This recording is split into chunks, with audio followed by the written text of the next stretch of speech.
الرحمن الرحیم عشرہ ذی الحج شروع ہونے والا ہے، اور اس عشرے کے بے شمار فضائل ہیں، اس کی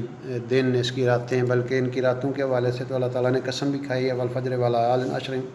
والشفع والوتر۔ فجر سے مراد فجر کی نماز ہے، اور واللیل والفجر ولیال عشر، اور یہ 10 راتیں ہیں جو ذی الحج کی اکثر مفسرین نے ان کو 10 راتیں لکھا ہے جو ذی الحج کی ہیں۔ اور اس کے علاوہ شفع جو ہے وہ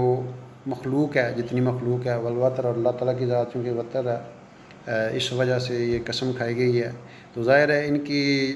قسمیں اسی وجہ سے کھائی گئی ہیں کہ یہ راتیں بہت زیادہ امپورٹنٹ ہیں، بہت زیادہ ان کی فضیلت آئی ہے، اور اس حوالے سے اسی عشرہ کے اندر اللہ تعالیٰ نے آدم علیہ السلام کی توبہ قبول فرمائی اور ان کو اپنی رحمت سے نوازا۔ اس وقت وہ عرفہ میں تھے، اور اسی میں ابراہیم علیہ السلام کو اپنا دوستی کا جو ہے نا وہ ٹائٹل دیا گیا، اور اسی عشرہ میں انہوں نے کعبہ شریف کی تعمیر کی، اور موسیٰ علیہ السلام کو کلام کے ذریعے عزت عطا فرمائی، داؤد علیہ السلام کی لغزش معاف فرمائی۔ تو اس وجہ سے یہ عشرہ بڑا مبارک ہے۔ اسی والے سے کہتے ہیں کہ قرآن کے نازل ہونے کا آغاز بھی جو ہے وہ اسی عشرہ کی 10 تاریخ کی صبح کو ہوا، اور بیعت رضوان اسی عشرہ میں ہوئی۔ تو یہ بے شمار فضائل ہیں۔ صلح حدیبیہ بھی اسی عشرہ کے اندر ہوا۔ تو ان کی یعنی یہ تمام مہینوں کا جو سب سے زیادہ رحمتوں والا مہینہ ہے وہ یہ مہینہ، وہ اس کے پہلے 10 دن شمار کیے جاتے ہیں، بلکہ حدیث میں آتا ہے جو 5 راتوں میں عبادت کے لیے جاگے گا اس کا دل اس دن نہیں مرے گا جب سب کے دل مار جائیں گے۔ اس میں 3 راتیں 8، 9 اور 10 ذی الحج کی راتیں ہیں،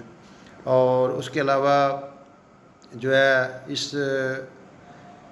ان دنوں کا روزے رکھنا 1 سال کے روزے کے برابر، 1 دن کا روزہ 1 سال کے روزے کے برابر، اور رات کی عبادت کرنا، تہجد پڑھنا لیلۃ القدر سے بھی زیادہ فضیلت رکھتا ہے۔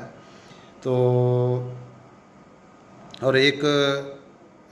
اور روایات میں آتا ہے کہ جو بندہ اس دن میں ان 10 دنوں میں روزہ رکھتا ہے